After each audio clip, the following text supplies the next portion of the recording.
Alright, so now let's start from next topic. ये है foreign portfolio investment.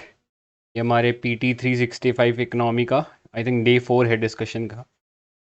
तो इसमें हम लोग FPI डिस्कस करने वाले हैं। फॉरेन पोर्टफोलियो इन्वेस्टमेंट थोड़ा बहुत हम लोगों ने पहले भी डिस्कस किया था, बट कुछ एक रीसेंट अपडेट है जो थोड़ा सा पता होना चाहिए, राइट। तो सेबी ने बेसिकली अभी एक कंसल्टेशन पेपर जारी किया था on the framework for mandating additional disclosures from identified high risk foreign portfolio investors। ठीक है, तो कुछ ऐसे फॉरेन पोर्टफोलियो इन्वेस्टर्स जिससे इंडिया की इकोनॉमी को थोड़ा खतरा हो सकता है या इंडिया की नेशनल सिक्योरिटी को खतरा हो सकता है, तो ऐसे FPI जो हैं उनसे एडिशनल इन्फॉर्मेशन का डिस्क्लोजर करवाने के ऊपर ये बेसिकली एक फ्रेमवर्क जो है तैयार किया गया था और फिर उसे बेसिकली कंसल्टेशन के लिए सामने रखा गया था। ठीक है, अब एग्जिस्टिंग प्रोविजंस के बारे में बात कर लेते हैं FPIs में। तो आपको पता है कि सेबी जो है वो सारा का सारा FPI का जो सिस्टम होता है उसको रेगुलेट करता है इंडिया के अंदर under the FPI regulations 2019। Clear? तो SEBI has prescribed certain limits on investments that FPI make in Indian securities. ठीक है, उसके ऊपर कुछ लिमिट लगा रखी है। नेक्स्ट, लेजिस्लेटिव प्रोविजंस भी हमारे पास, जैसे foreign exchange management act FEMA is the primary legislation governing FPI in India. तो ये पता होना चाहिए, हमारा जो फेमा एक्ट है फॉरेन एक्सचेंज मैनेजमेंट एक्ट, वो प्रिंसिपल या प्राइमरी लेजिस्लेशन है जो कि गवर्न करता है FPIs का जो इन्वेस्टमेंट है इंडिया में। इसके अलावा prevention of money laundering act भी इसमें और उसके कुछ सर्टेन प्रोविजन भी इसमें इस्तेमाल होते हैं। ठीक है, कई बार कंपनीज क्या करती है, राउंड ट्रिपिंग करती है कि अपना ही पैसा इंडिया से पहले तो बाहर भेज दिया और फिर किसी और शेल कंपनी के थ्रू इंडिया के अंदर वापस इन्वेस्टमेंट करा दिया। तो ये भी मनी लॉन्ड्रिंग के अंदर आ जाएगा। ठीक है, तो ये दो लेजिस्लेशन भी बेसिकली वर्क करते हैं या गवर्न करते हैं FPI मैकेनिज्म के ऊपर, राइट। बाकी हम लोगों ने पहले डिस्कस कर लिया था FDI और FPI के बीच में डिफरेंस क्या होता है, एक बार वापस रिवाइज कर लेते हैं। तो FDI एक ऐसा इन्वेस्टमेंट है जहाँ पे जो फॉरेन इन्वेस्टर्स होते हैं वो बेसिकली कंपनी की ओनरशिप लेना चाहते हैं, राइट। वो एक सब्सटैंटिव अमाउंट ऑफ मनी उसके अंदर स्पेंड करते हैं। ठीक है, तो एक बहुत substantial amount of foreign exchange India के अंदर आता है और लंबे समय के लिए आता है। लेकिन FPI में क्या होता है, यहाँ पे मकसद जो है ये फॉरेन इन्वेस्टर्स का केवल पैसा कमाना है, राइट। तो वो पैसा थोड़े से छोटी अवधि के लिए आता है, मतलब छोटे टाइम पीरियड के लिए आता है, और जैसे उन्हें अच्छा रिटर्न मिलता है उस पैसे को लेकर निकल जाते हैं। ठीक है, तो यहाँ पे अगर इन्वेस्टर्स की बात करें तो FDI में एक्टिव इन्वेस्टर्स है, वेर एज जो FPI होता है यहाँ पे पैसिव इन्वेस्टर्स होते हैं, यानी उनका कंपनी के डे टू डे मैनेजमेंट में कोई रोल नहीं होता। उनका जो FPI के अंदर जो इन्वेस्टर्स है उनका मकसद केवल और केवल अपना जो इन्वेस्टमेंट है उसे इंक्रीज करवाना है। ठीक है, या बेटर उन्हें उसके ऊपर रिटर्न लेकर जाना, यही उनका मेजर ऑब्जेक्टिव है। नेक्स्ट टाइप की बात करें तो ये FDI जो होता है डायरेक्ट इन्वेस्टमेंट होता है और FPI जो है इनडायरेक्ट इन्वेस्टमेंट होता है। आप यहाँ पे सिंपली शेयर्स खरीदते हो, लेकिन FDI में आप एक कंट्रोलिंग स्टेक परचेज करने की कोशिश करते हो। नेक्स्ट, डिग्री ऑफ कंट्रोल की बात करें तो FDI में ज़्यादा कंट्रोल होता है और FPI में वेरी लेस कंट्रोल है, राइट। फिर हम लोगों ने जैसे बात किया कि FDI में लॉन्ग टर्म इन्वेस्टमेंट है, while in FPI it is short term investment. Next, अगर हम बात करें इन्वेस्टमेंट किस तरीके की चीज़ों में किया जाता है, तो FDI से फिजिकल एसेट जो है वो क्रिएट किए जाते हैं। जैसे गूगल अगर इंडिया में आता है, अपना एक ऑफिस इस्टेब्लिश करता है, तो वो कुछ फिजिकल एसेट क्रिएट करेगा, वो गूगल का FDI हो गया इंडिया के अंदर। नेक्स्ट, जो FPI है उसका काम बस फाइनेंशियल एसेट तक ही लिमिटेड होता है, मतलब वो कुछ बॉन्ड्स या फिर शेयर्स हो गया, इक्विटी हो गया, वो परचेज करेगा और वहीं तक लिमिटेड रहेगा। नेक्स्ट, अगर FDI की बात करें एंट्री और एग्जिट के टर्म्स में, तो काफ़ी डिफिकल्ट है, राइट। अभी तो आपको पता है इंडिया ने काफ़ी लिबरलाइज कर दिया है पोस्ट 1991 का जो ग्लोबल फाइनेंशियल क्राइसिस हुआ था उसके बाद बहुत लिबरलाइज कर दिया है, और अभी तक भी बहुत सारे सेक्टर्स को लिबरलाइज किया, जैसे अभी रिसेंटली स्पेस सेक्टर को लिबरलाइज कर दिया, उसमें 100% FDI कर दिया है, राइट। तो पहले ये जो प्रोसेस था डिफिकल्ट था, अभी भी कुछ सेक्टर्स में काफ़ी डिफिकल्ट है, वहाँ पे आपको गवर्नमेंट से पहले परमिशन लेना पड़ता है, तभी आप एक सब्सटैंशियल अमाउंट में FDI कर सकते हो, राइट। तो ये थोड़ा सा ज़्यादा डिफिकल्ट है FDI, बट FPI के केस में जो एंट्री और एग्जिट है काफ़ी रिलेटिवली ईजी है। ठीक है, क्योंकि वो सिर्फ कोई फिजिकल एसेट परचेज नहीं करते, वो सिर्फ शेयर्स तक लिमिटेड रहता है। नेक्स्ट, रिस्क की बात करें तो FDI काफ़ी स्टेबल है क्योंकि वो लॉन्ग टर्म के लिए आता है, लेकिन FPI काफ़ी वॉलेटाइल होते हैं। ठीक है, क्योंकि वो जैसे ही उनको अच्छा रिटर्न मिलता है या फिर और कहीं किसी मार्केट में अच्छा रिटर्न मिल रहा है, तो वो अपना पैसा लेके इंडिया से चले जाते हैं। तो इस सेंस में FPI वॉलेटाइल है और FDI काफ़ी स्टेबल है। ठीक है, तो ये कुछ जनरल क्राइटेरिया थे जो डिफरेंशिएट करते हैं एफडीआई और एफपीआई को, जो आई गेस आप सब लोगों को पता ही होगा। ठीक है, जस्ट टू रिवाइज हम लोगों ने इसको एक बार देख लिया। आगे चलते हैं, इश्यूज क्या हैं विद द एफपीआईज। तो पहला है सरकमवेंशन ऑफ प्रेस नोट 3 स्टिपुलेशंस।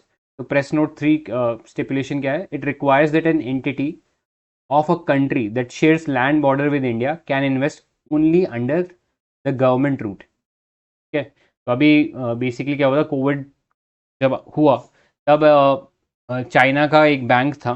ठीक है, चाइना की एक कंपनी थी जिसने इंडिया की कुछ कंपनीज के अंदर अपना जो इन्वेस्टमेंट है काफ़ी सब्सटैंशियली बढ़ा दिया था। राइट, तो गवर्नमेंट को लगा कि ये चीज़ थोड़ी सी गलत हुई है, क्योंकि चाइना के इंटरेस्ट कभी कभी इंडिया के अगेंस्ट होते हुए दिखे। ठीक है, तो थोड़ा सा हॉस्टाइल है ना।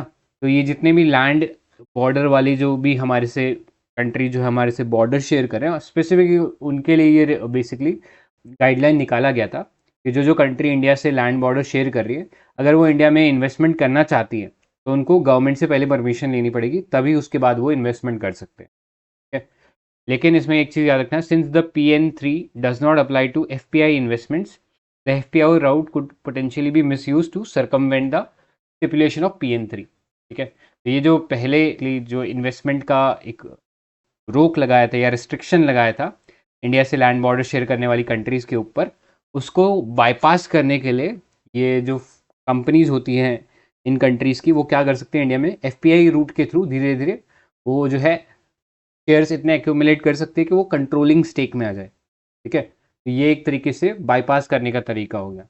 Next, failure of disclosure related to related party transaction. ठीक है, तो रिलेटेड पार्टी ट्रांजैक्शन क्या होता है? लेट्स से मेरी एक कंपनी है, ठीक है, उसमें मैं एंटिटी हूँ ए, राइट। मेरे साथ लेट्स से कोई मेरा फैमिली मेम्बर है, वो लेट्स से बी कंपनी उसकी खुद की है, राइट, और हम दोनों आपस में ट्रांजैक्शन कर रहे हैं। ठीक है, तो हो सकता है कि ना ये मैं बी कंपनी से सस्ते में सामान ले लूँ और आगे बेच दूँ, या फिर मैं बी कंपनी जो है उससे सामान इन्फ्लेट करके, मतलब इसको मैं बोल दूंगा कि ज़्यादा बढ़ाकर बिल बेचो, ताकि मैं अपने कंपनी का जो पैसा है या जो शेयर होल्डर का पैसा है उससे आपको कुछ बेनिफिट करा सकूँ। ठीक है, तो इस टाइप की जो ट्रांजैक्शन होती है इन्हें बोलते हैं रिलेटेड पार्टी ट्रांजैक्शन। तो जब भी कभी कोई कंपनी रिलेटेड पार्टी ट्रांजैक्शन करती है एक सर्टेन अमाउंट से ऊपर, उसे शेयर होल्डर से परमिशन लेनी पड़ती है। ठीक है, अदरवाइज क्या होती है कि आपस में जो भाई भतीजा है उसको वो लोग प्रॉफिट करवाते रहते हैं। ठीक है, तो ऐसी चीज़ें जो होती है वो बाकी शेयर होल्डर्स जो है कंपनी के, उनके इंटरेस्ट के अगेंस्ट हो सकती है। ठीक है, तो फॉर दैट रीज़न जब भी कोई रिलेटेड पार्टी ट्रांजेक्शन होती है तो बेसिकली शेयर होल्डर से उसके लिए परमिशन लेनी पड़ती है। ठीक है, तो ये चीज़ पता होना चाहिए। अब क्या हो सकता है कि अभी बहुत सारे एक इंडियन कंपनी के ऊपर भी ये इल्ज़ाम लगे थे कि उन्होंने बाहर की कुछ कंपनियों से पैसा उठा के अपनी कंपनी के अंदर वापस डलवा लिया। ठीक है, और उससे उसके जो शेयर के प्राइसेस थे उसको इन्फ्लेट करवा लिया।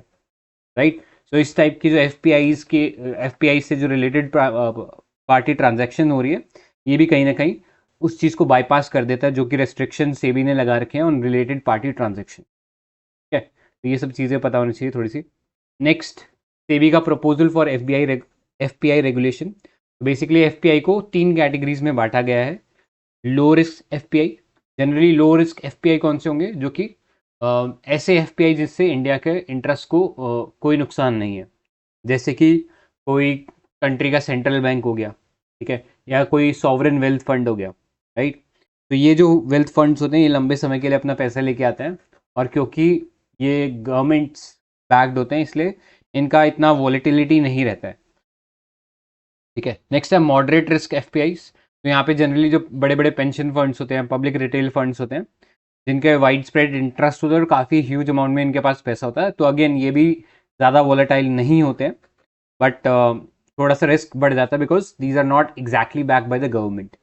Lastly high risk FPIs. तो इनके अलावा बाकी जो एफपीआईस हो गए, ठीक है, उसमें कोई भी वेल्थ फंड हो सकता है, कोई प्राइवेट ग्रुप हो सकता है, उसका इन्वेस्टमेंट हो सकता है, तो ये सारे हाई रिस्क एफपीआईस कहलाएंगे। ठीक है, तो ये 3 कैटेगरीज बनाई हैं एफपीआईस की बाय द सेबी।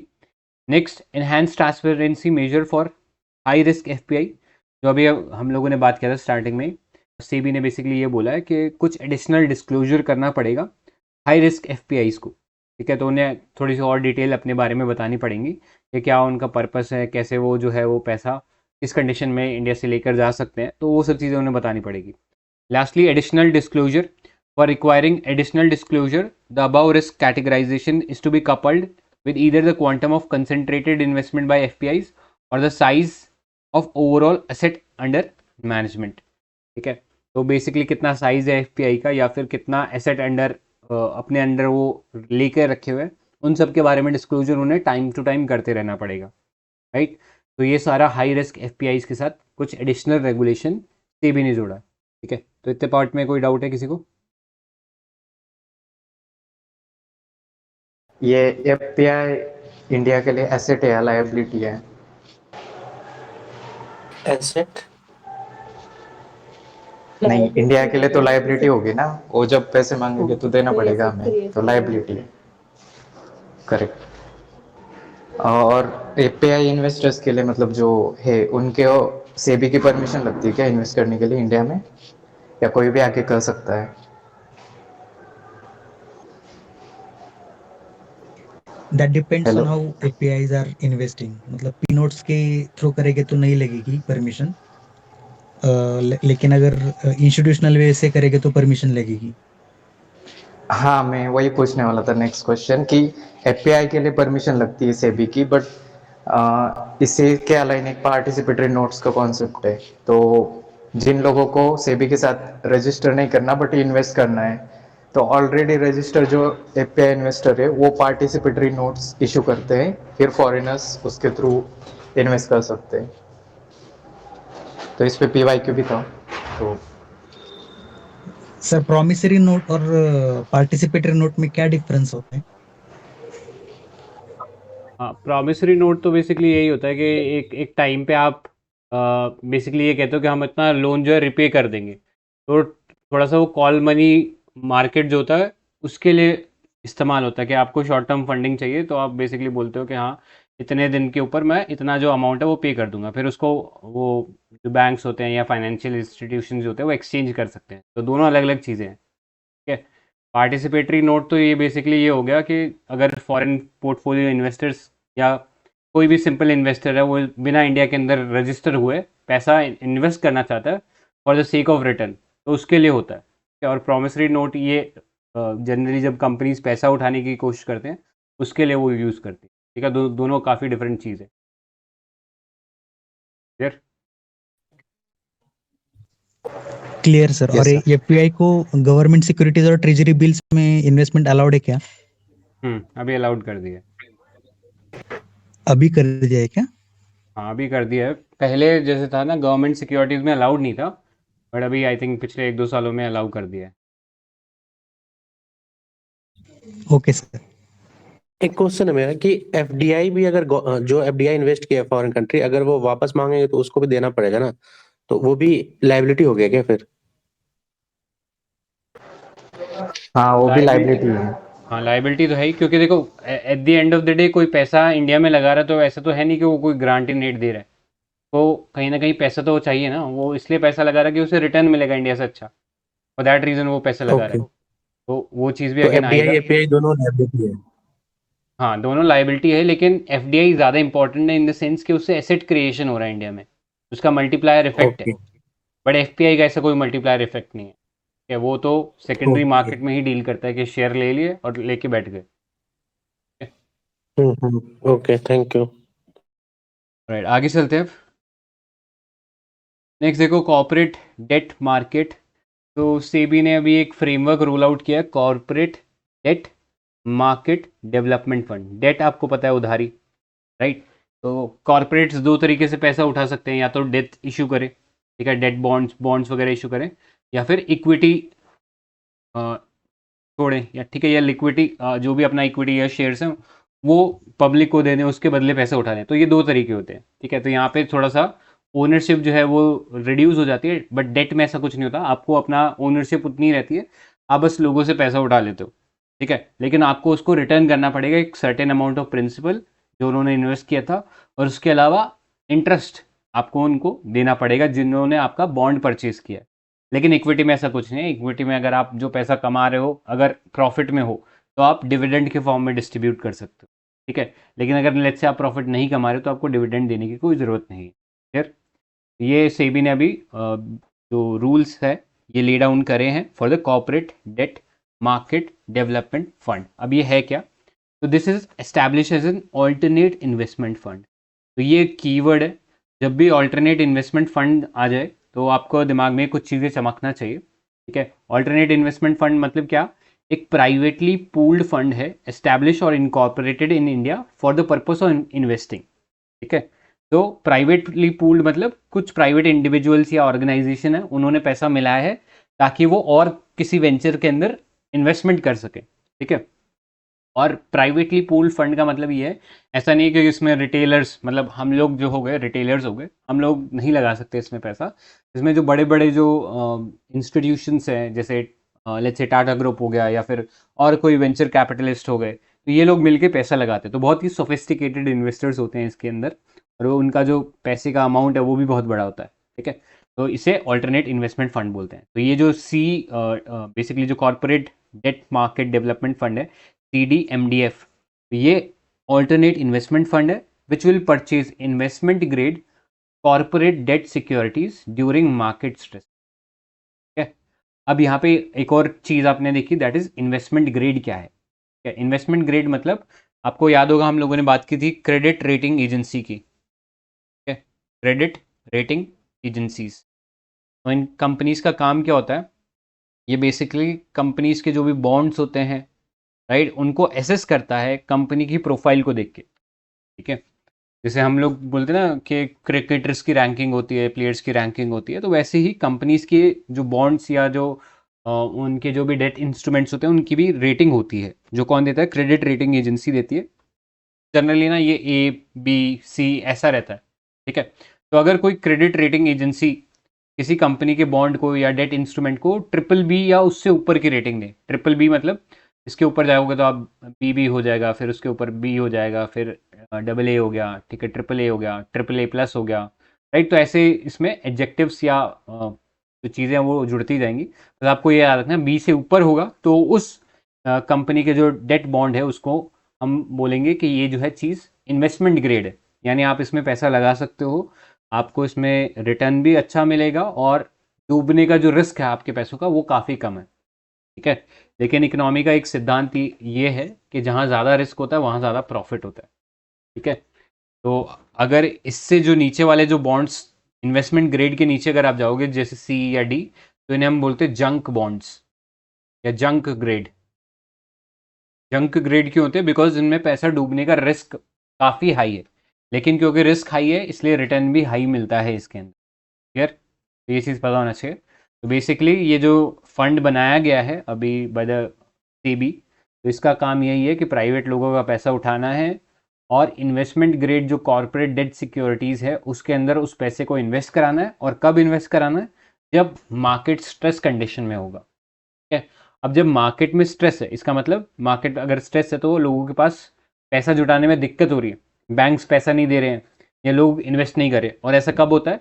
जब मार्केट सेंटिमेंट थोड़ा वीक होता है, ठीक है। जब मार्केट सेंटिमेंट वीक होता है, people are not very optimistic about the market, तो लोग पैसा इन्वेस्ट नहीं करेंगे। और जब लोग पैसा इन्वेस्ट नहीं करेंगे तो फिर ऐसी कंपनीज या कॉरपोरेट्स उनको फंडिंग मिलने में थोड़ी सी दिक्कत होगी, राइट। और जनरली होता ही यही है, during the market stress the debt market faces redemption pressure in open market, ठीक है। क्योंकि लोग चाहते हैं कि अपना पैसा स्ट्रेस के समय अपने हाथों में रहे तो ठीक है ना। क्योंकि जब सेंटिमेंट्स वीक होते हैं तो लोग चाहते हैं कि ज़्यादा से ज़्यादा कैश हमारे हाथों में रहे, इसलिए वो इन्वेस्टमेंट नहीं करते हैं। तो यहाँ पे ये जो CDMDF है ये काम आएगा। ये उस पॉइंट ऑफ टाइम के ऊपर ये जो कॉरपोरेट्स हैं इनको नेसेसरी लिक्विडिटी प्रोवाइड करने में हेल्प करेगा by purchasing their bonds. Clear? तो अब यहाँ पे कौन कौन परचेज कर सकता है तो आपको पता होना चाहिए। This contribution to the fund shall be mandatory, ठीक है। मैंडेटरी वर्ड याद रखना, mandatory for specified debt oriented mutual fund schemes, ठीक है। जो म्यूचुअल फंड स्कीम्स हैं जो कि डेट इंस्ट्रूमेंट्स में इन्वेस्ट करती है, राइट, उनको डालना है कुछ अमाउंट ऑफ पैसा इसमें। इसके अलावा एसेट मैनेजमेंट कंपनीज, तो ये दो ब्रॉड कैटेगरीज हो जाएंगी जो कि इन्वेस्ट करेंगी इन बॉन्ड्स के अंदर, ठीक है। टेन्योर की बात करें तो इसमें tenure initially 15 year can be extended as per SEBI mandate. ठीक है, ये 15 ईयर्स के लिए पैसा जो है वो डाल सकते हैं इन बेसिकली इस फंड के अंडर। क्लियर, आगे चलते हैं। तो ये था फंड के बारे में। अब कॉर्पोरेट डेट मार्केट के बारे में बात कर लेते हैं इन जनरल। तो बॉन्ड मार्केट या क्रेडिट मार्केट या fixed income market is a collective name given to all trades और इश्यूज ऑफ डेट सिक्योरिटीज। ठीक है, तो डेट सिक्योरिटीज में दो ब्रॉड कैटेगरीज होती हैं कि आपने बेसिकली कोई लोन उठाया और लोन में बेसिकली पैसा आपको पब्लिक की तरफ से मिल रहा है, राइट। अब इसमें दो ब्रॉड कैटेगरीज होती है बॉन्ड मार्केट या क्रेडिट मार्केट में। एक होता है गवर्नमेंट का डेट मार्केट जो हम लोगों ने पहले देखा था, विच वॉज गवर्नमेंट सिक्योरिटीज या गिल्ट एज सिक्योरिटीज। और क्या देखा था, टी बिल देखे थे, है ना, याद है टी बिल। और हम लोगों ने देखा था SDL स्टेट डेवलपमेंट लोन्स। ठीक है, याद आ रहा होंगे, ये सब पहले देखे हुए थे हम लोगों ने। तो ये तो हो गया गवर्नमेंट का। अब कॉर्पोरेट जब उससे पैसा उठाएगा इन डेट इंस्ट्रूमेंट में तो उसे बोलेंगे कॉर्पोरेट डेट मार्केट। ठीक है, तो ये दो कैटेगरीज हो गई हमारे बॉन्ड मार्केट में या डेट मार्केट में। नेक्स्ट बात करें, ये जो कॉर्पोरेट्स बॉन्ड होते हैं जनरली लॉन्गर टर्म पीरियड के होते हैं that provides a maturity of at least 1 year. ठीक है, कम से कम 1 साल या उससे ज़्यादा ही मिलेगा, उससे कम नहीं मिलेगा आपको कभी भी। नेक्स्ट रेगुलेशन की बात करें तो SEBI has jurisdiction over corporate debt market. ठीक है, यहाँ पे भी सेबी का ही ज्यूरिडिक्शन है। पहले थोड़ा सा कंफ्यूजन था सेबी और आरबीआई के रोल के ऊपर, लेकिन 2000 में दिस कॉन्फ्लिक्ट या this confusion was clarified by bringing an amendment under the Securities Contract Regulation Act 1956। अब याद रखना डेट मार्केट के ऊपर सारा ज्यूरिडिक्शन है वो सेबी का होगा। नेक्स्ट आरबीआई का जो रेगुलेटरी ज्यूरिडिक्शन है that will include money market and government securities. ठीक है, वहाँ पर बेसिकली जो टी बिल वगैरह हो गया, राइट, वो मनी मार्केट जो इंस्ट्रूमेंट हो गया और जो गवर्नमेंट सिक्योरिटीज होगी उसके ऊपर जो रेगुलेटरी वर्क होगा वो आरबीआई करेगा। ठीक, अब अगर हम बात करें status of the bond market in India तो outstanding corporate bond in India as a percentage of GDP stands at 17% in March 2022। ठीक है, तो अगर आप थोड़ा सा इसको नंबर को थोड़ा सा और बेटर करना चाहते हो तो यू कैन रिमेंबर कि 20% से लेस है। ठीक है, 17 बहुत थोड़ा सा ऑड सा नंबर हो जाता है, याद नहीं रहता। तो ऐसा मान लो कि 20% से लेस ही है हमारे कंट्री का जो बॉन्ड मार्केट का जो पैसा उठा रखा है कॉर्पोरेट्स ने as a percentage of GDP it is less than 20%। ठीक है, बट अगर आप इस नंबर को और कंट्रीज से कंपेयर करोगे specially the emerging Asian economies तो आप देखोगे साउथ कोरिया में 80% जो है वो बॉन्ड के थ्रू पैसा उठा रखा है ऑफ द जीडीपी। मलेशिया में this number is as high as 50% और चाइना में 40%। ठीक है, तो ये क्या बताता है, इंडिया में अभी बॉन्ड मार्केट जो है इतना डेवलप नहीं हुआ है। ठीक है, लोग अभी सिर्फ एफडी से खुश है या एफडी के आगे लोग सोचना ही नहीं चाहते क्योंकि उन्हें अवेयरनेस ही नहीं है। ठीक है, तो इसलिए बेसिकली सेबी जो है एक अवेयरनेस का भी काम कर रहा है डेट मार्केट के ऊपर भी। ठीक है, इसीलिए एफपीआईज को अब गवर्नमेंट जो डेट इंस्ट्रूमेंट्स हैं जैसे गवर्नमेंट सिक्योरिटीज़ वगैरह उसमें अब एफपीआईज जो है उनको भी अलाउ कर दिया फॉरेन पोर्टफोलियो इन्वेस्टमेंट। अब जो गवर्नमेंट सिक्योरिटीज़ है उसमें भी पैसा डाल सकते हैं। तो पहले दिक्कत क्या हो रहा था, क्योंकि गवर्नमेंट जो है इन गिल्ट एज सिक्योरिटीज़ में सारा का सारा पैसा डोमेस्टिक सोर्सेज से ला रही थी। तो उससे क्या हो रहा था, उससे एक इफेक्ट होता है जिसे बोलते हैं क्राउडिंग आउट इफेक्ट। ठीक है, क्राउडिंग आउट इफेक्ट हो रहा था, मतलब सारा का सारा जो डोमेस्टिक पैसा था वो गवर्नमेंट ले जा रही थी, तो प्राइवेट प्लेयर्स के पास पैसा ही नहीं बच रहा था, तो उन्हें बाहर से उठाना पड़ता था, या अगर वो इंडिया से उसे उठाते तो उन्हें हायर इंटरेस्ट रेट पे उठाना पड़ रहा था। तो इस चीज़ को टैकल करने के लिए बेसिकली सेबी ने और आरबीआई ने मिलकर डिसाइड किया कि चलो ठीक है, एफपीआई जो है फॉरेन पोर्टफोलियो इन्वेस्टमेंट इसको अलाउ कर दो ताकि ये गवर्नमेंट सिक्योरिटीज़ में पैसा डाले और इससे जो क्राउडिंग आउट इफेक्ट हो रहा था ये ना हो। ठीक है, प्राइवेट कंपनीज को भी पैसा इजीली इंडिया के अंदर ही मिल सके, राइट। बाकी वो चाहते हैं तो बाहर से भी पैसा रेज कर सकते हैं, उस पर भी कोई रिस्ट्रिक्शन नहीं है। क्लियर है, कोई डाउट है इतने पार्ट में, कॉर्पोरेट डेट मार्केट या सीडीए एमडीएफ में पार्ट में? किसी को कोई डाउट, कोई क्वेश्चन तो पूछिए।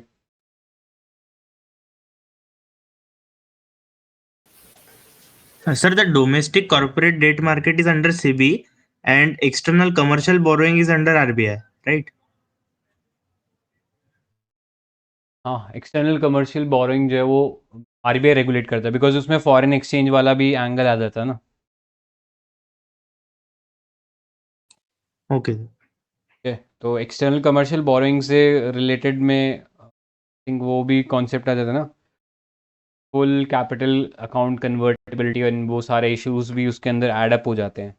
तो इसलिए क्योंकि ये चीज़ें हैं जिससे कि फॉरेन एक्सचेंज जो है बहुत ज़्यादा वोलेटाइल हो सकता है, तो इसलिए आरबीआई इन्वॉल्व होता है उसके अंदर। ठीक है, तो वो पता होना चाहिए। आगे चलते हैं फिर। अच्छा सर, इसमें जैसे कि आपने बोला गवर्नमेंट डेट मार्केट में G-sec, T bills and SDL है, लेकिन टी बिल्स का सर बताया था कि लेस देन 1 ईयर होता है, लेस देन 1 तो ईयर वो होता है। नहीं होगा ना? है क्योंकि तो वो इसमें भी देखो, यूजुअली हाँ है तो वैसे वो भी डेट इंस्ट्रूमेंट, बट जो टी बिल्स होते हैं वो थोड़ा सा लेस मेच्योरिटी पीरियड वाला होता है, तो वो कई बार इन सब चीज़ों में हम लोग इंक्लूड नहीं करते हैं। जनरली जो स्टेट डेवलपमेंट लोन हो गया और जी सेक्स हो गया उनको ही हम लोग काउंट करते हैं इसके अंदर, है ना। Okay okay. राइट, अब आगे चलते हैं, सिग्निफिकेंस की बात करते हैं कॉर्पोरेट डेट मार्केट की। तो यहाँ पे देख लो क्या इंपॉर्टेंस है, तो आपसे डायरेक्टली ऐसे कंसेप्चुअल क्वेश्चन बन जाएगा कि भैया इंपॉर्टेंस क्या है कॉर्पोरेट डेट मार्केट की।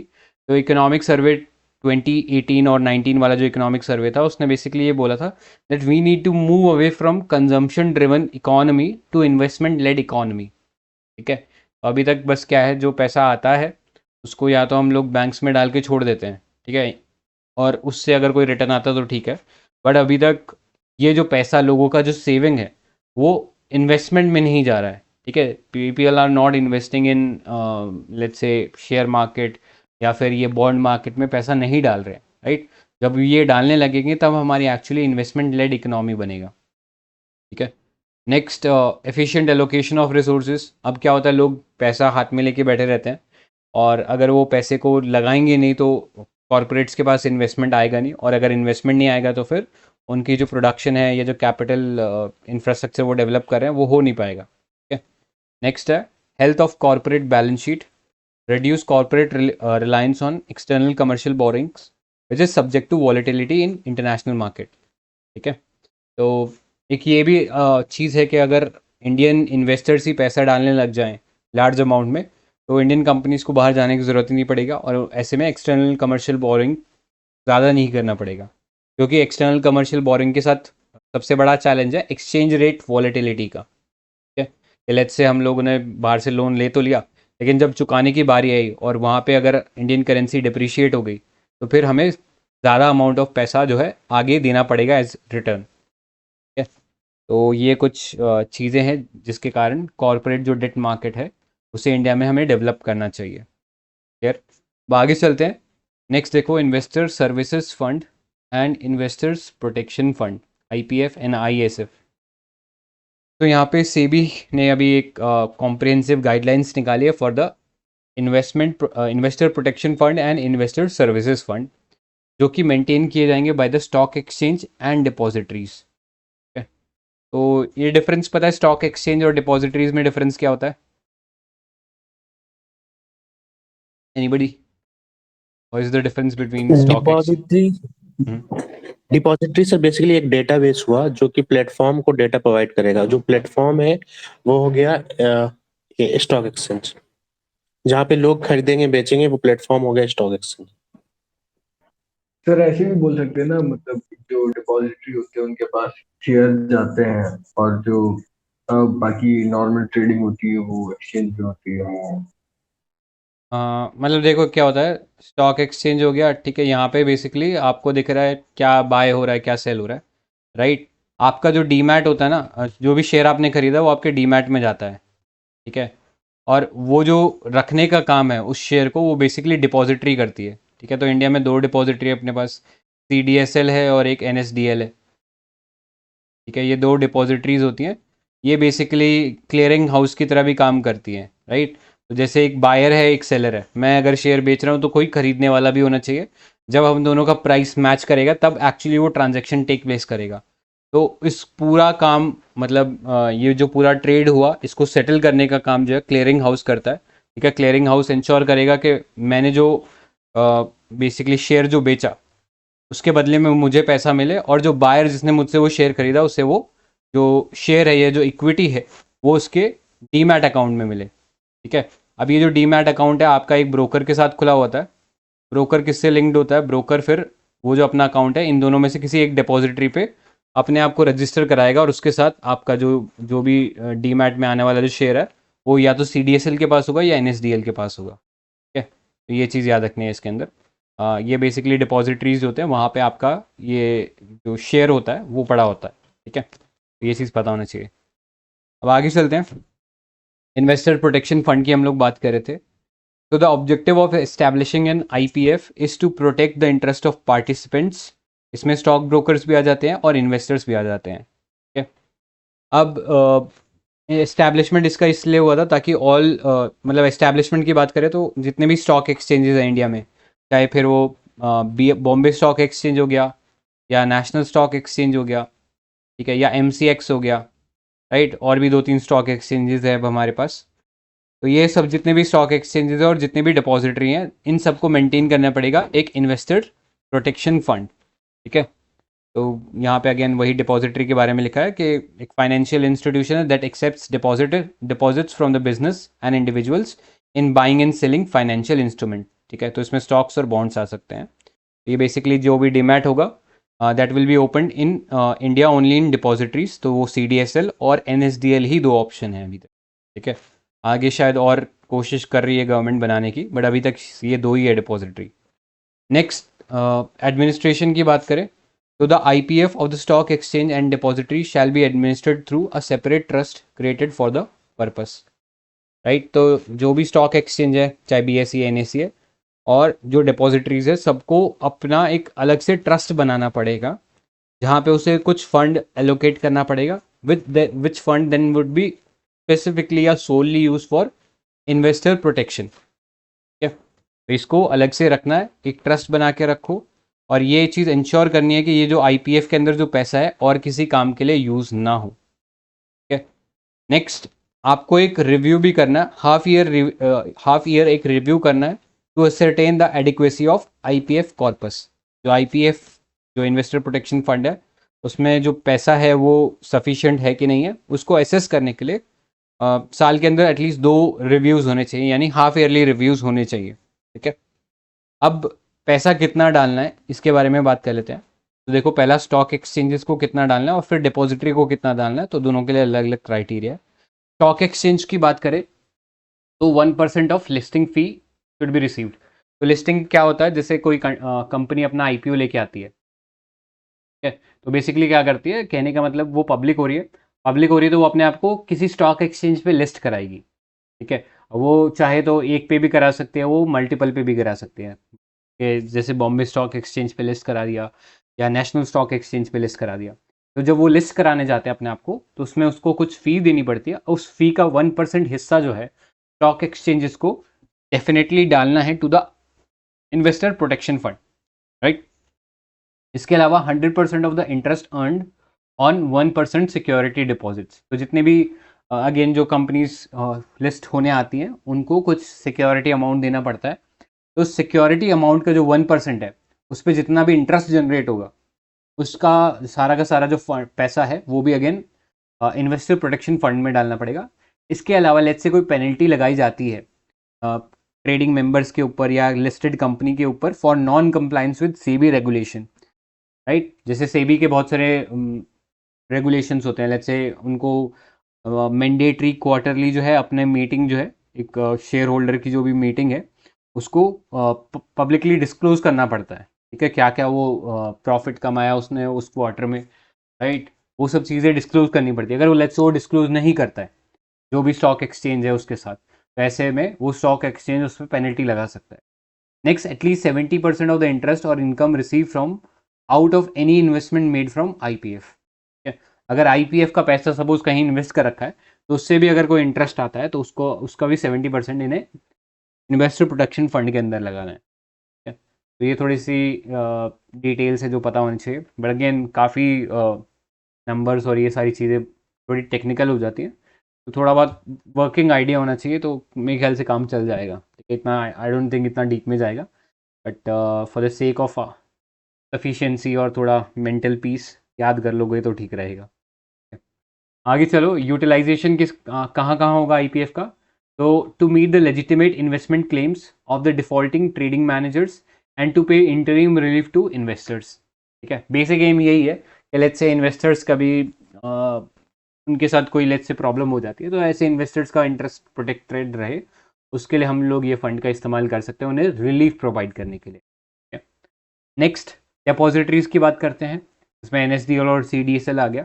तो इनको 5% of their profit from depository operation जो है इन्वेस्टर प्रोटेक्शन फंड के तौर पे डालना पड़ेगा। नेक्स्ट कोई फाइन और पेनल्टी अगर वो लेते हैं डिपॉजिटरी पार्टिसिपेंट से या अदर जो मेंबर्स हो गए। तो डिपॉजिटरी पार्टिसिपेंट का कौन होते हैं? ये बेसिकली जो स्टॉक ब्रोकर होते हैं, जैसे आपने सुना है ज़ेरोधा का नाम सुना होगा, ठीक है, अपस्टॉक का नाम सुना होगा, तो ये डिपॉजिटरी पार्टिसिपेंट्स होते हैं, राइट। बाकी जो ट्रेडिशनल बैंक्स हैं उनके तो अपने होते ही हैं, बट अभी ये नए एंट्रेंट्स हैं। नेक्स्ट, इसके अलावा जो भी इंटरेस्ट और इनकम मिलेगा इन्हें from the investment made out of IPF, जो भी डिपॉजिटरीज का अपना इन्वेस्टर प्रोटेक्शन फंड होगा उससे भी अगर कोई पैसा आया तो वो भी अगेन इनको आईपीएफ के अंदर ही डालना है। अब यहाँ पे भी वही सेम एम है कि बेसिकली इन्वेस्टर की एजुकेशन अवेयरनेस, उस पैसा जो है आईपीएफ का that has to be invested या has to be use for investor education and investor awareness programme. ठीक है, तो लास्ट में वो एक डिस्क्लेमर लाइन होती है ना कि सब्जेक्ट टू मार्केट रिस्क, तो वो सब चीज़ें डालना, लोगों को अवेयर करना कि भैया ये अगर कोई आपको ऐसा बोलता है कि इतना इन्वेस्टमेंट हो जाएगा, एक का डबल हो जाएगा, लक्ष्मी चिट फंड जैसी स्कीम्स, तो उसके खिलाफ बार बार लोगों को अवेयर करने का भी ये बेसिकली इन्वेस्टर प्रोटेक्शन फंड के थ्रू वो काम कर सकते हैं। ठीक है, तो ये चीज़ें पता होनी चाहिए। अब आगे चलते हैं। नेक्स्ट देखो, इन्वेस्टर सर्विसेज फंड। तो this aims to provide different kind of services to the investing public such as investor education and awareness program and disseminating of companies information etcetera. तो यहाँ पे आईएसएफ की अगर हम बात करें तो यहाँ पे at least 20% of the listing fee receive for ISF for providing services to the investing public. ठीक है, तो अगर लेट्स से कभी स्टॉक मार्केट में आप इन्वेस्टमेंट करना चालू करोगे तो आपको ना वीकली अपडेट्स आएंगे, चाहे मेल हो गया या और किसी तरीके से आपको फ्रीक्वेंटली मेल्स आते रहते हैं, जो भी आपका स्टॉक एक्सचेंज होता है उसकी तरफ से या सीडीएसएल एनएसडीएल की तरफ से आते रहते हैं। तो ये सारा काम जो कहीं ना कहीं इन्वेस्टर सर्विसेज फंड के थ्रू होता है, राइट। तो इसके अलावा जो सुपरविजन है of the ISF will rest with the regulatory oversight committee. अब ये जो रेगुलेटरी ओवरसाइट कमेटी है is one of the 7 committees for market infrastructure institution MII specified by the Stock Exchanges and Clearing Corporation Regulation 2018। तो ये basically regulatory जो oversight committee है, ये basically हमारा जो रेगुलेशन है उसके अंडर गिवन है इसके बारे में, और ये वन ऑफ द 7 कमिटीज़ हैं जो कि मार्केट इंफ्रास्ट्रक्चर को मेंटेन करके रखती है या एक सिग्निफिकेंट एंटिटी होगा मार्केट इंफ्रास्ट्रक्चर के अंदर। ठीक है, तो मार्केट ये बेसिकली जो मार्केट इंफ्रास्ट्रक्चर इंस्टीट्यूशन है ये फाइनेंशियल एंटिटीज़ होते हैं that provide essential infrastructure for running the daily operation in the stock market. ठीक है, तो स्टॉक मार्केट में आप जाओगे तो बहुत सारी एंटिटीज़ होती हैं, जैसे स्टॉक एक्सचेंज हो गया जहाँ पे एक्चुअल सेलिंग और बाइंग होता है स्टॉक्स का, राइट। जैसे आप बॉम्बे स्टॉक एक्सचेंज पे जाओगे तो आपको दिखेगा कि एक तरफ लोग जो है एक स्टॉक को बाय कर रहे हैं तो दूसरी तरफ उस स्टॉक को कोई सेल भी कर रहा है, राइट। सिमिलरली डिपॉजिटरीज होगी जिसमें मैंने बताया CDSL NSDL, ये हो गए एंटिटीज़। देन क्लियरिंग हाउसेज होते हैं। क्लियरिंग हाउसेज का काम ये होता है कि end to end solution provide करना, मतलब एक बार जैसे ही किसी ने ट्रेड प्लेस कर दिया, अब जैसे वो ट्रेड हो जाएगा उसको सेटल करने का जो काम है वो क्लियरिंग हाउसेज करते हैं। ठीक है, तो ये ऐसी ही और भी बहुत सारी एंटिटीज़ आपको मिल जाएंगी, जैसे स्टॉक ब्रोकर्स अभी थोड़ी देर पहले हम लोगों ने डिस्कस किया, ठीक है, या डिपॉजिटरी पार्टिसिपेंट्स। तो ये सारी एंटिटीज़ हैं जिसके थ्रू हम डेली जो भी स्टॉक मार्केट है या जो कैपिटल मार्केट है उस पर जो भी काम होता है इन सब एंटिटीज़ के थ्रू होता है। तो उनमें से एक एंटिटी जो है वो ये रेगुलेटरी ओवरसाइट कमेटी है, और उसका काम ये क्या है, तो उसका काम ये है कि ये जो इन्वेस्टर सर्विसेज फंड है इसको सुपरवाइज करना है कि ये जो पैसा है ये एक्चुअली जो स्टॉक एक्सचेंजेस हैं और जो डिपॉजिटरीज हैं वो क्या इस पैसे को सही तरीके से इस्तेमाल कर रही हैं कि नहीं इस्तेमाल कर रही हैं। ठीक है, ये सब चीज़ें पता होनी चाहिए। नेक्स्ट, यूटिलाइजेशन की बात करें of the ISF of stock exchange, तो इसको इन्वेस्टर एजुकेशन और इन्वेस्टर अवेयरनेस प्रोग्रामों में लगाना है। इसके अलावा जो फंड है इसका 50% should be spend in tier 2 and tier 3 cities, ठीक है। जहाँ पे देखो जो बड़ी अर्बन सिटीज़ है वहाँ पे तो लोगों को काफ़ी नॉलेज होता है इन्वेस्टमेंट वगैरह के बारे में, बट जब टीयर 2 टीयर 3 सिटीज़ में जाएंगे तो वहाँ पे इतना लोगों के पास एक्सपोजर नहीं होता इन सब चीज़ों से, तो वहाँ पे ज़्यादा पैसा खर्च करने का एम यही है कि वहाँ पे ज़्यादा अवेयरनेस रेज कर सके, ठीक है। तो ये चीज़ पता होना चाहिए। ऑलराइट, एंड लेट्स से कभी हाइपोथेटिकली मान लो, वैसे अभी तक तो हुआ तो नहीं है कभी, बट लेट्स से कोई स्टॉक एक्सचेंज या डिपॉजिटरी लेट्स से काम अपना बंद कर देता है और इंडिया से बाहर जाने की मतलब बंद कर देता है अपना ऑपरेशन, तो अगर उसका पास जो IPF है, इन्वेस्टर प्रोटेक्शन फंड है, या जो इन्वेस्टर सर्विसेज फंड है, तो उसका पैसा उन्हें सबमिट करना पड़ेगा। अगर वो यूटिलाइज नहीं हुआ है तो वो पैसा उन्हें डालना पड़ेगा in the investor protection and education fund of SEBI, ठीक है। तो अगेन रिपीट कर रहा हूँ, कभी कोई स्टॉक एक्सचेंज या डिपॉजिटरी उसने अपना ऑपरेशन बंद कर दिया है, मतलब अब बंद हो गई है वो कंपनी, ठीक है, तो अगर उसके पास कोई ये फंड बचा हुआ है, इन्वेस्टर प्रोटेक्शन फंड या इन्वेस्टर सर्विसेज फंड, तो उन्हें वो जो अनयूटिलाइज फंड है वो डालना पड़ेगा सेबी के investor protection and education fund में, ठीक है। तो ये पता होना चाहिए। और ये जो अगर बात करें सेबी का जो investor protection and education fund है, this was started by SEBI in 2007 under the SEBI regulation 2009। इसका भी अगेन काम वही है कि जो इन्वेस्टर्स है उनका इंटरेस्ट का प्रोटेक्शन करना है और साथ ही साथ एजुकेट और अवेयर करना है टू द जनरल इन्वेस्टर्स, ठीक है।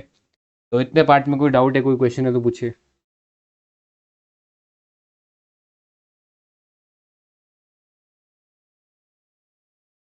कूल है, आगे चलते हैं फिर। नेक्स्ट देखो, stock social stock exchange, right. तो नाम से पता लग रहा होगा कुछ सोशल वर्क के अराउंड रिवॉल्व करता है ये, राइट। जो नॉर्मल स्टॉक एक्सचेंज है उस पर तो सिंपली बाइंग एंड सेलिंग होता है और ये सारा प्रॉफिट मोटिव से होता है, राइट। वहाँ पे हमारा एम क्या है, प्रॉफिट कमाना। बट सोशल स्टॉक एक्सचेंज में हमारा जो काम है बेसिकली सोशल कैपिटल को रेज करना, ठीक है।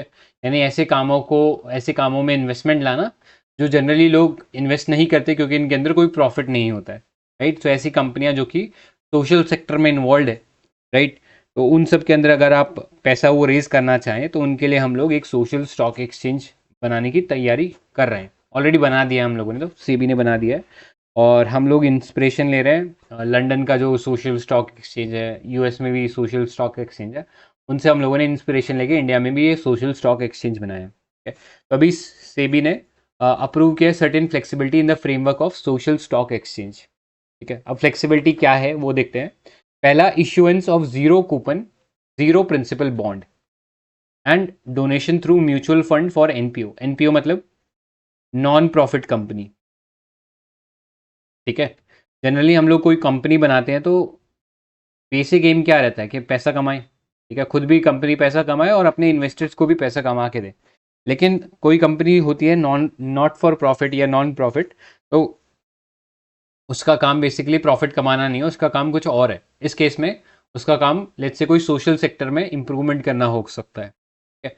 तो ऐसी कंपनीज या म्यूचुअल फंड जो पैसा अगर रेज करना चाहते हैं तो वो क्या इश्यू करेंगे, वो इश्यू करेंगे zero coupon zero principal bond, ठीक है।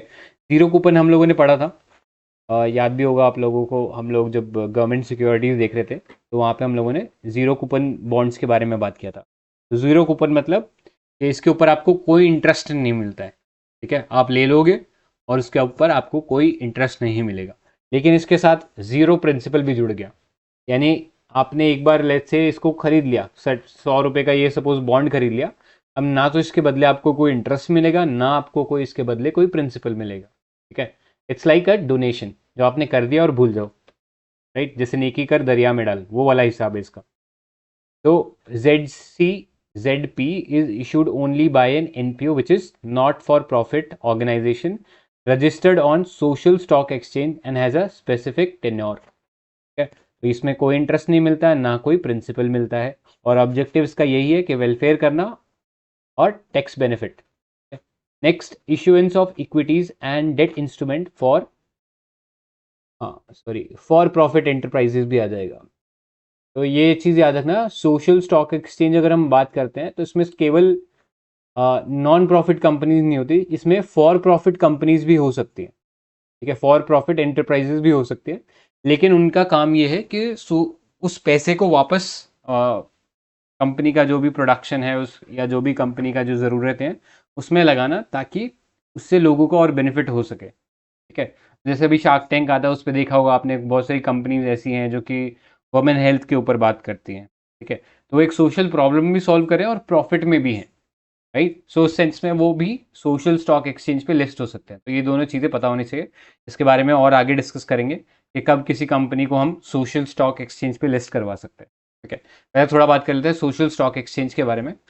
तो it is a segment of the existing stock exchange that help social enterprises such as not non profit organisation और for profit enterprises to raise fund from public through stock exchange mechanism. ठीक है, तो पहले generally अगर बात करें, ये जो कंपनीज हैं they can not list on the stock exchange. ठीक है, क्योंकि बहुत सारी जो कंडीशंस होती है उनको मीट ही नहीं कर पाएगा, और स्टॉक एक्सचेंज पे जो भी पैसा लोग लगाते हैं तो वहाँ पे वो प्रॉफिट्स आते हैं, बट इन कंपनीज में इतना सिग्निफिकेंट प्रॉफिट नहीं है, क्योंकि इनका मेन काम है कोई सोशल चेंज लाना। ठीक है, तो इसलिए जनरली नॉर्मल इन्वेस्टर इनमें पैसा ही नहीं लगाएंगे, तो इस चक्कर में ये स्टॉक एक्सचेंज पे अच्छा नहीं कर सकते। तो इसलिए इनके लिए एक अलग प्लेटफॉर्म बनाया which is social stock exchange. तो यहाँ पे eligible activity for demonstrating primacy of social impact include, मतलब यहाँ पे अगर कोई कंपनी जो है वो लिस्ट होना चाहती है तो उनका एक बेसिक रोल होना चाहिए सोशल इम्पैक्ट में। वो सोशल इम्पैक्ट क्या क्या हो सकते हैं वो देख लो, which is included eradicating hunger,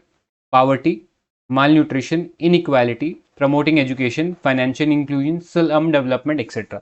और भी बहुत सारी चीज़ें हो सकती है जो भी आपको लगता है कि ये सोशल वर्क है, अगर उस सेक्टर में वो कुछ काम कर रही है तो उसे हम रिकग्नाइज कर सकते हैं to be listed on social stock exchange. ठीक है, यहाँ पे देख लो नेक्स्ट जो सेबी है उन्होंने कुछ एंटिटीज़ को स्पेसिफिकली माना है कि they are not eligible for inclusion as social enterprise.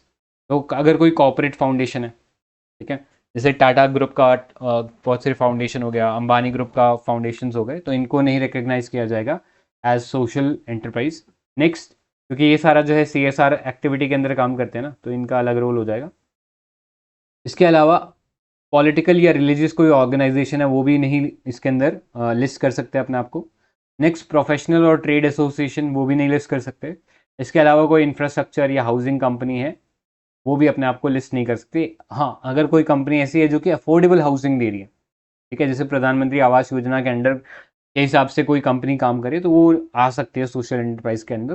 बाकी कोई लग्जरी होम है या सोसाइटीज़, बड़ी बड़ी सोसाइटीज़ बनाने वाली कोई कंपनी है तो वो भी सोशल एंटरप्राइज के तौर पे लिस्ट नहीं हो सकती है। ठीक है, तो ये चीज़ पता होना चाहिए। अब बात करते हैं एलिजिबिलिटी क्राइटेरिया क्या है to be recognise as social enterprise. तो पहला नंबर याद रखना 67, ये 67 इसमें बार बार यूज़ होगा। पहला, अगर उसका लास्ट 3 ईयर्स का जो एवरेज रेवेन्यू है उसमें से 67% जो रेवेन्यू है that comes from eligible activities. ठीक है, एलिजिबल एक्टिविटीज़ मतलब कि इरेडिकेटिंग हंगर या जो भी सोशल वर्क में जो काम कर रहे थे उससे इनका 67% रेवेन्यू आ रहा है। ठीक है, नेक्स्ट, अगर एक्सपेंडिचर की बात करें कि अगर इनका जो लास्ट 3 सालों का जो एवरेज एक्सपेंडिचर है that is done on again social work.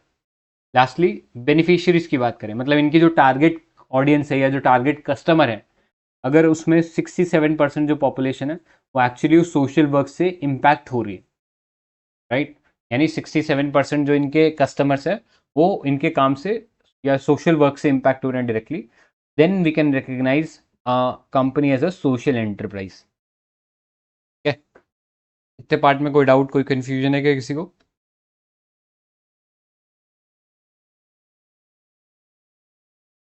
Alright, अब आगे चलते फिर नेक्स्ट चैप्टर।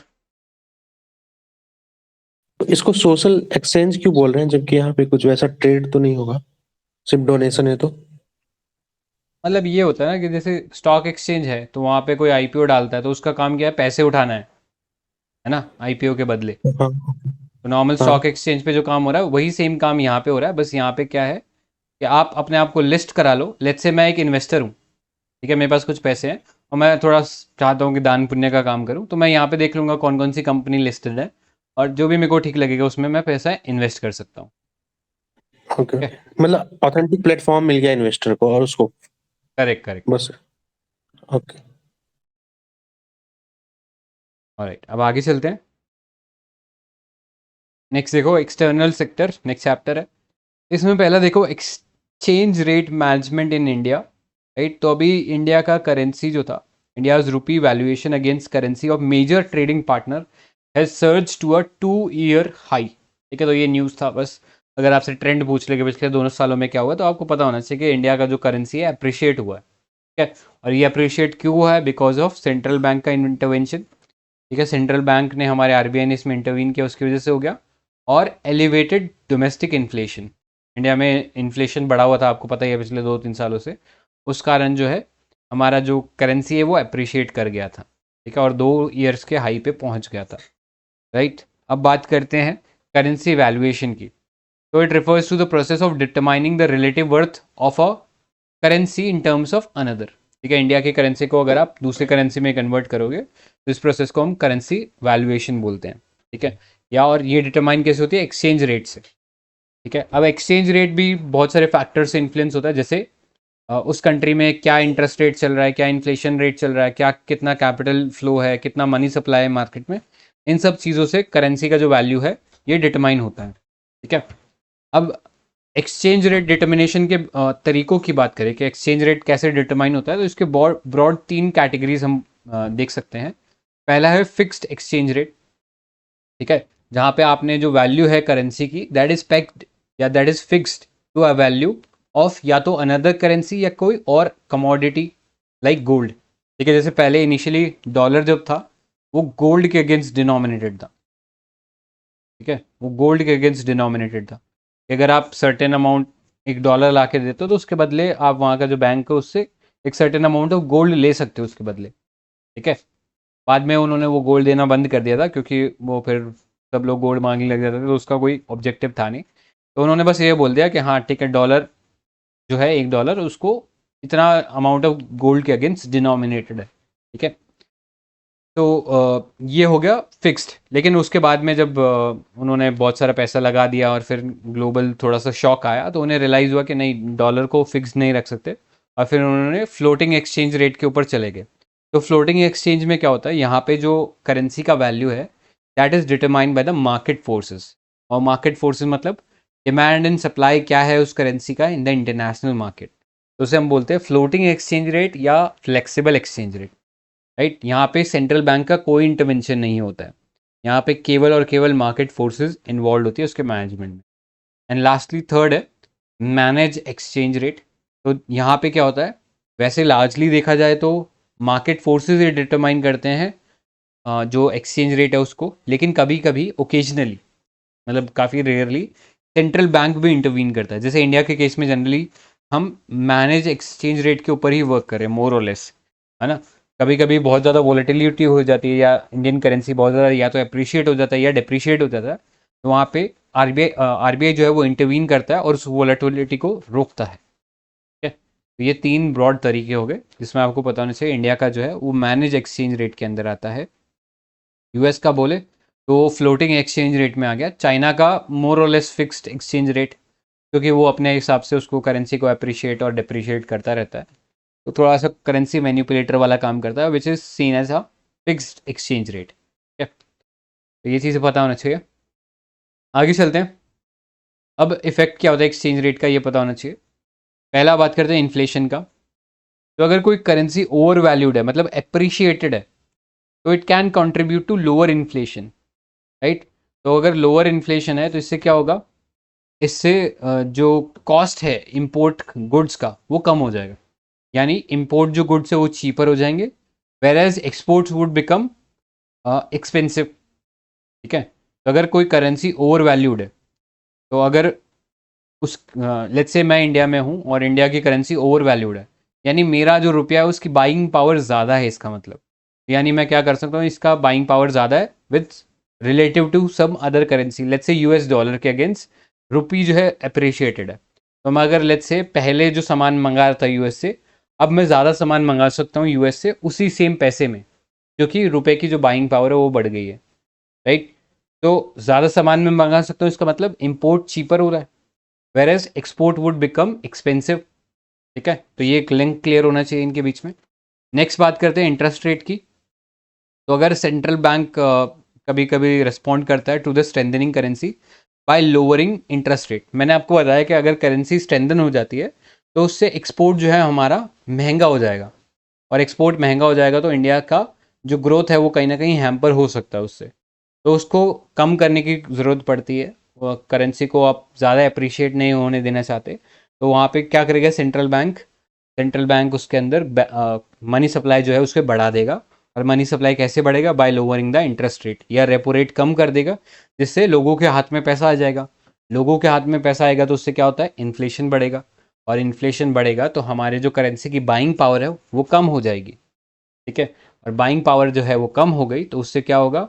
हमारे जो एक्सपोर्ट है वो हम बोल सकते हैं ज़्यादा फेवरेबल हो जाएंगी, ठीक है। क्योंकि बाहर वाले कम जो लोग हैं उन्हें ऐसा लगेगा कि इंडिया में अब ज़्यादा चीज़ें हम खरीद सकते हैं, क्योंकि इंडिया का रुपी जो है वो वीकन हो गया। क्लियर? तो ये कंसेप्चुअल चीज़ें हैं, ये एकदम पिन पॉइंट होनी चाहिए, बिकॉज अगर ये क्लियर नहीं है तो जो कंसेप्चुअल क्वेश्चन है वो कभी सॉल्व नहीं होंगी, ठीक है। तो कोई भी डाउट हो तो पूछ लेना।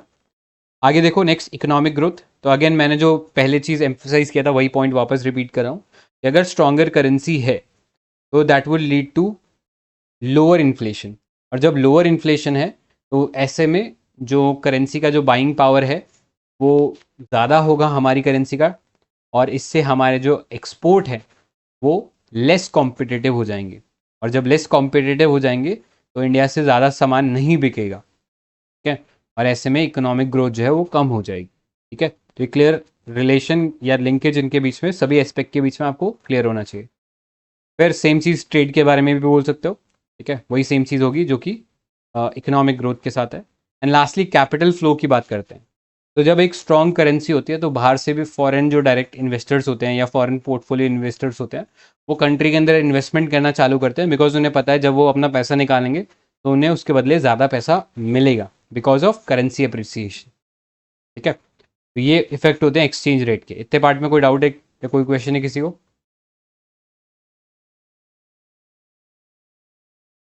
ठीक है, तो देखो अब बात करते हैं एक्सचेंज रेट डिटर्मिनेशन की। इसमें हम लोग दो एस्पेक्ट यूज़ करते हैं, एक होता है नॉमिनल इफेक्टिव एक्सचेंज रेट और एक होता है रियल इफेक्टिव एक्सचेंज रेट। इसके बारे में यूपीएससी ने 2022 में सवाल भी पूछा था प्रीलिम्स के अंदर, ठीक है। 3 स्टेटमेंट थे, तो थोड़ा सा टेक्निकल है, थोड़ा इसलिए थोड़ा ध्यान से समझने की कोशिश करना। नीर का मतलब क्या होता है? Nominal effective exchange rate. तो आप बेसिकली इंडिया की जो करेंसी है उसको एक वेटेड एवरेज निकालते हो अगेंस्ट डिफरेंट करेंसीज, ठीक है। आप देखना चाहते हो कि इंडिया की जो एक्सचेंज रेट है अक्रॉस डिफरेंट करेंसीज कैसा है। तो हम क्या करते हैं, जैसे अगर लेट्स से बोलो $1, ठीक है, उसके अगेंस्ट 82 रुपीज़ बन जाता है, ठीक है। ऐसा ही सेम सपोज यूरो के अगेंस्ट भी मान लो इतना ही, लेट्स से 90 मान लो, ठीक है, 1 यूरो में 90 रुपये हो गया, राइट। सो हम चाहते हैं कि हम डिटरमाइन करना चाहते हैं कि जो रुपया है अगर उसको बाकी करेंसीज के साथ एक्सचेंज करेंगे तो हमें क्या वैल्यू मिलेगा। तो हम इसमें एक वेटेड एवरेज निकालते हैं। वेटेड एवरेज निकालने का मतलब क्या होता है? क्या आप देखते हो सपोज डॉलर है, डॉलर के साथ कितना ट्रेड हो रहा है, ठीक है। फिर यूरो है, यूरो के साथ कितना ट्रेड हो रहा है, राइट। तो जिसके साथ ज़्यादा ट्रेड होगा उसका ज़्यादा रोल होगा उस एवरेज के अंदर। तो आपको पता है हमारा डॉलर में ट्रेड ज़्यादा होता है, तो ये जो वेटेड एवरेज होगा इसमें ज़्यादा वेट किसका होगा? डॉलर का होगा, फिर यूरो का होगा, फिर सपोज जापानीज़ येन हो गया, राइट, फिर चाइनीज़ युआन या चाइनीज़ रेनमिन भी हो गया। तो इस तरीके से एक वेटेड एवरेज निकलता है और उसके अगेंस्ट जो हमें एक वैल्यू मिलती है उसे हम बोलते हैं नॉमिनल इफेक्टिव एक्सचेंज रेट, ठीक है। क्या आपने अपनी करेंसी को डिफरेंट करेंसी के जो साथ एक्सचेंज रेट में क्या वैल्यू आपको मिल रही है उसे वेटेड एवरेज की फॉर्म में निकाला है। और वेटेड एवरेज आप कैसे निकाल रहे हो? डिपेंडिंग अपॉन कितना ज़्यादा आप ट्रेड कर रहे हो उस करेंसी में, ठीक है, उससे आपको ये वैल्यू मिलेगी। अब नॉमिनल एक्सचेंज रेट जो है इससे क्या पता लगता है? अगर नॉमिनल एक्सचेंज रेट जो है ये बढ़ रहा है, ठीक है, ये बढ़ रहा है, तो इससे क्या होता है? करेंसी अप्रिशिएट होती है। यही सवाल का एक स्टेटमेंट भी था 2022 के क्वेश्चन में कि अगर नॉमिनल एक्सचेंज रेट जो है ये बढ़ रहा है तो आपकी करेंसी अप्रिशिएट होगी। तो यस, अप्रिशिएट होगी। और अगर अप्रिशिएट होती है तो आपको पता है उससे क्या होता है? उससे इंडिया का जो एक्सपोर्ट कॉम्पिटिटिवनेस है वो कम हो जाता है, ठीक है। इंडिया का जो एक्सपोर्ट कॉम्पिटिटिवनेस है वो कम हो जाएगा। तो ये सेकंड स्टेटमेंट था उस क्वेश्चन का। And lastly then third statement था, ओके थर्ड स्टेटमेंट क्या था, याद है क्या किसी को? कुछ इन्फ्लेशन होगा तो डाइवर्जेंस बढ़ जाता है, रीर और नीर। देखिए हाँ, वो से थर्ड पॉइंट समझने के लिए आपको रीड समझना पड़ेगा, ठीक है। तो दो स्टेटमेंट तो आपको समझ में आ गए कि जो नीड है अगर वो इंक्रीज हो रहा है तो करेंसी अप्रिशिएट होगी, ठीक है, ये कॉन्सेप्ट क्लियर होना चाहिए। और फिर जो रीड है, आपको याद होगा मैंने नॉमिनल और रियल जीडीपी पढ़ाया था। नॉमिनल जीडीपी क्या था? GDP at the current price, आज का जो प्राइस है, ठीक है, गुड्स का, वो प्राइस पे अगर हम लोग जीडीपी निकालते हैं तो वो हमारा नॉमिनल जीडीपी निकलता है। लेकिन हमें एक्चुअली में आइडेंटिफाई करना है कि एक्चुअली में कितना ग्रोथ हुआ है, तो हम क्या निकालते हैं? रियल जीडीपी निकालते हैं। और रियल जीडीपी क्या होता है? इन्फ्लेशन एडजस्टेड जीडीपी होता है। तो सेम चीज़ यहाँ पे भी होगा, यहाँ पे हम इन्फ्लेशन को एडजस्ट कर लेंगे, राइट। तो उससे हमारे पास जो वैल्यू निकलेगी वो निकलेगी रियल इफेक्टिव एक्सचेंज रेट, ठीक है। तो जनरली हमें एक्चुअली जो पिक्चर चाहिए होती है टू अंडरस्टैंड कि कौन सी करेंसी कहाँ पे लाई कर रही है, तो हम लोग ये रियल इफेक्टिव एक्सचेंज रेट का इस्तेमाल करते हैं, ठीक है। तो अगर दो कंट्रीज़ के बीच में इन्फ्लेशन ज़्यादा है तो आपको जो नीर है और जो रीर है उसके बीच में डिफरेंस ज़्यादा देखने को मिलेगा। अगर लेट्स से दोनों के अंदर इन्फ्लेशन रेट सेम है, अमाउंट ऑफ इन्फ्लेशन दोनों कंट्रीज़ की करेंसी के बीच में सेम है, ठीक है, तो वहाँ पे आपको नीर और रीर का जो अमाउंट है वो इक्वल हो जाएगा, क्लियर। लेकिन अगर लेट्स से इंडिया में इन्फ्लेशन ज़्यादा है तो वहाँ पे आपको रीर की जो वैल्यू है वो थोड़ी ज़्यादा देखने को मिलेगी। तो ऐसे में नीर और रीर के बीच में डाइवर्जेंस आएगा अगर इन्फ्लेशन बढ़ता है तो, और यही थर्ड स्टेटमेंट था, ठीक है। तो कोई डाउट है इस पार्ट में तो पूछिए। और इसी से रिलेटेड एक ट्रिफिन्स ट्रिलेमा एक होता है, वो पता है क्या? और क्या होता है? उसमें 3 condition at a time follow नहीं होती। एक तो फुल कैपिटल अकाउंट कन्वर्टिबिलिटी, दूसरा फ्लोटिंग एक्सचेंज रेट और तीसरा इंडिपेंडेंट मॉनेटरी पॉलिसी। ये तीनों एक साथ आप नहीं ले मतलब इम्प्लीमेंट कर सकते, इसलिए उसको ट्रिफिन्स ट्रिलेमा कहते हैं। Reference dilemma. ये हमारे पास फुल कैपिटल अकाउंटेबल, क्या बोलते हैं उसको? Full capital account capital account convertibility हाँ, वो फुल है क्या अपने पास या पार्शियल है? नहीं, पार्शियल है। फुल कौन सी है? करंट अकाउंट फुल है। करंट अकाउंट फुल है। करेक्ट। और इससे रिलेटेड एक तारापुर कमेटी बोल के कमेटी है ना, उन्होंने तारा वो कपूर बार-बार कमेटी। रिकमेंड करते हैं कि राइट। वेरी गुड, सही है, ठीक है। और कोई डाउट या कोई क्वेश्चन किसी को? सर ये नीड और इन्फ्लेशन का फिर से समझा दीजिए, मतलब क्या रिलेशन है?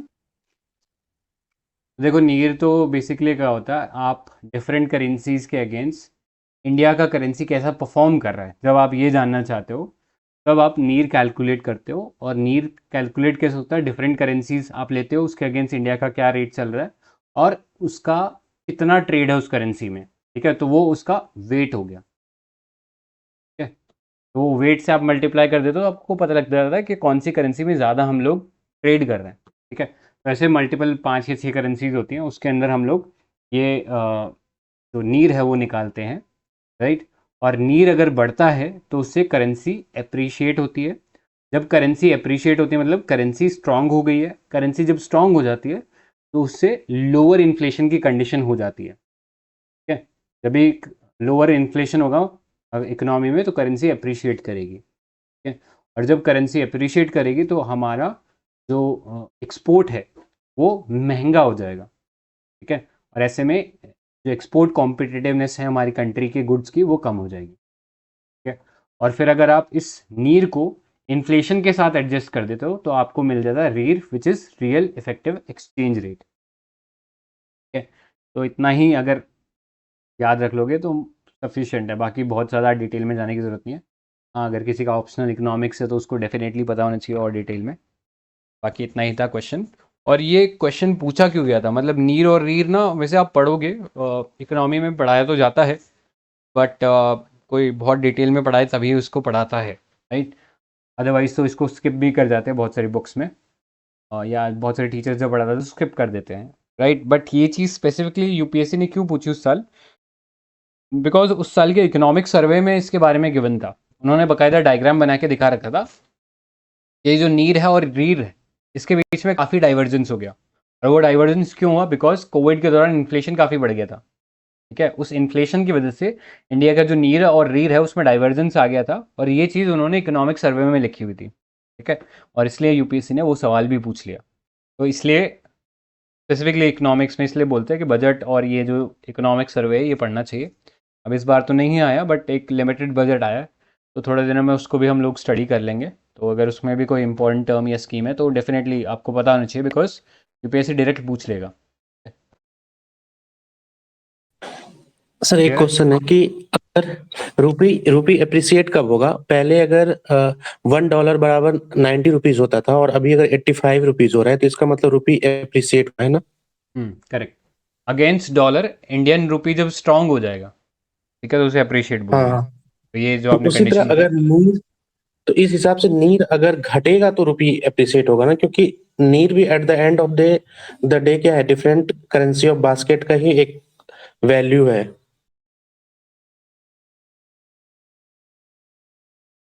ऑलराइट, ठीक है। इसको एक थोड़ा सा और इलेबोरेटली समझने की कोशिश करते हैं नीर और रीर को। तो देखो, पहले एक लेट्स से हाइपोथेटिकल सिचुएशन मान लो, मैंने क्या बताया, नीर के अंदर हम इंडियन करेंसी को मेजर करते हैं against a basket of currencies, ठीक है। तो बेसिकली क्या होता है, इंडिया बहुत सारी कंट्रीज़ के साथ ट्रेड करता है, और हर करेंसी का मूवमेंट इंडियन करेंसी के अगेंस्ट डिफरेंट हो सकता है। कोई करेंसी जो है वो इंडियन करेंसी से स्ट्रॉन्गर हो सकता है, at the same time let's say some other currency like euro, वो इंडियन करेंसी के अगेंस्ट वीक भी हो सकता है। दोनों चीज़ें एक साथ होती है, हो भी सकती हैं और नहीं भी हो सकती, राइट। तो ऐसे में हमें एक नंबर चाहिए जिससे हमें ये अंदाज़ा लग जाए कि हमारी करेंसी ओवरऑल कैसा परफॉर्म कर रही है, राइट। तब हम ये जो नीर और रीर का कॉन्सेप्ट है इसको इस्तेमाल करते हैं। तो लेट्स से एक सिचुएशन है जहाँ पे $1 है, that is equal to let's say 70 rupees, right. Hypothetical number मान लो कि ऐसे सिचुएशन है जहाँ पे $1 जो है वो 70 रुपये के बराबर है, राइट। अगर मैं बोलता हूँ कि अब इंडियन करेंसी डिप्रीशिएट कर रहा है, यानी इंडियन करेंसी की जो बाइंग वैल्यू है वो कम हो जा रही है, तो ऐसे में क्या होगा, $1 जो है this will become equal to 80 rupees, यानी $1 में हमें ज़्यादा इंडियन रुपीज़ मिलता है। तो ये कब होता है, जब डिप्रिसिएशन होता है। और लेट्स से अभी 80 रुपीज़ है $1, अगर हम कहते हैं हमारी करेंसी अप्रिशिएट हो गई, यानी हमारी करेंसी डॉलर के अगेंस्ट स्ट्रांग हो गई, तो ये वाला situation that is $1 is equal to 70 rupees, ठीक है। So this is let's say appreciation, और ये डेप्रिसिएशन का वाला सिचुएशन हो गया।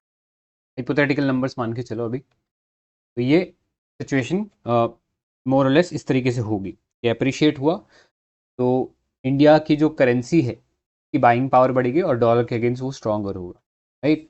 तो अब मैं क्या कह रहा हूँ, नीर जो है basically the performance of Indian rupee against different world's currency with their weighted trade volume, ठीक है। तो यहाँ पे लेट्स से मैंने डॉलर रख लिया, डॉलर के साथ जो ट्रेड वॉल्यूम है या जो वेट है, ठीक है, वेट या ट्रेड वॉल्यूम, ठीक है, प्लस लेट्स से दूसरा मेरे पास कोई करेंसी यूरो हो गया, यूरो के साथ सेम चीज़, फिर लेट्स से जापानीज येन हो गया उसके साथ सेम चीज़, ठीक है, ब्रिटिश पाउंड स्टर्लिंग हो गया उसके साथ सेम चीज़, ठीक है, चाइनीज़ युआन रेनमी हो गया उसका जो भी वॉल्यूम है, और फिर डिवाइड कर दोगे ना नंबर ऑफ करेंसीज से, तो उससे आपको बेसिकली ये नीर निकल जाएगा। मैंने आपको क्या बोला कि लेट्स से जब नीर अप्रिशिएट होता है तो हमारी करेंसी भी अप्रिशिएट होती है। तो ऐसे ये कैसे पता लगेगा आपको, लेट्स से इस सिचुएशन में मानो अगर मैं चाहता हूँ if I want to find out कि 1 रुपी में कितना आपको डॉलर मिलेगा, यहाँ पे आप देखोगे इसको डिवाइड करोगे, मतलब 1 रुपी डिवाइडेड बाई 1/70 डॉलर्स, तो आपको इंडियन रुपी में वो जो वैल्यू होगी डॉलर की वो मिल जाएगी। तो this number would come out around 0.1428, ठीक है। सेम चीज़ जब 1 रुपी निकालना चाहते हो जब इंडियन करेंसी डेप्रिशिएट होगी तो आपको कितना मिलेगा ये नंबर, यहाँ पे 1 रुपी वुड बी इक्वल टू 0.0125, ठीक है। तो अब आपको पता है कि जब अप्रिशिएट होगा तो 1 रुपए के अंदर जो अमाउंट ऑफ डॉलर मिल रहा है वो बढ़ जाएगा। ठीक है, जब इंडियन करेंसी अप्रिशिएट हो रही है तो अमाउंट जो आपको रुपए में डॉलर का मिल रहा था वो ज़्यादा बड़ा मिल रहा है। यहाँ पे आप देख भी सकते हो, इससे कंपेयर कर सकते हो इन दोनों में ज़्यादा बड़ा नंबर कौन सा है, ये वाला नंबर बड़ा है। यानी रुपए में जो डॉलर की वैल्यू आपको ज़्यादा बड़ी मिल रही है वो किस केस में मिल रही है, जब इंडियन करेंसी अप्रिशिएट हो जाता है। तो जब आप इस नंबर को यहाँ पे पुट करोगे, ठीक है, आपको ये जो नंबर है कंपैरेटिवली बड़ा मिलेगा। आया लॉजिक समझ में कि आपने इंडियन रुपी जो है अब उसमें ज़्यादा आपको डॉलर मिल रहा है, इसलिए ये नंबर जो है बड़ा हो जाएगा।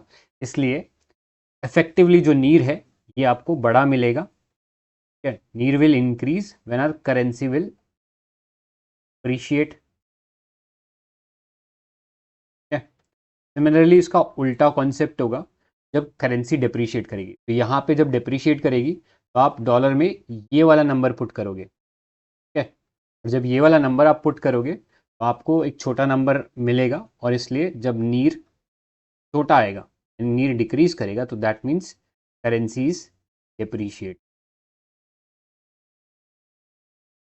ठीक है, आई होप इससे ये जो सवाल था वो क्लियर हो जाएगा। कूल, ऑलराइट, आगे चलते हैं अब।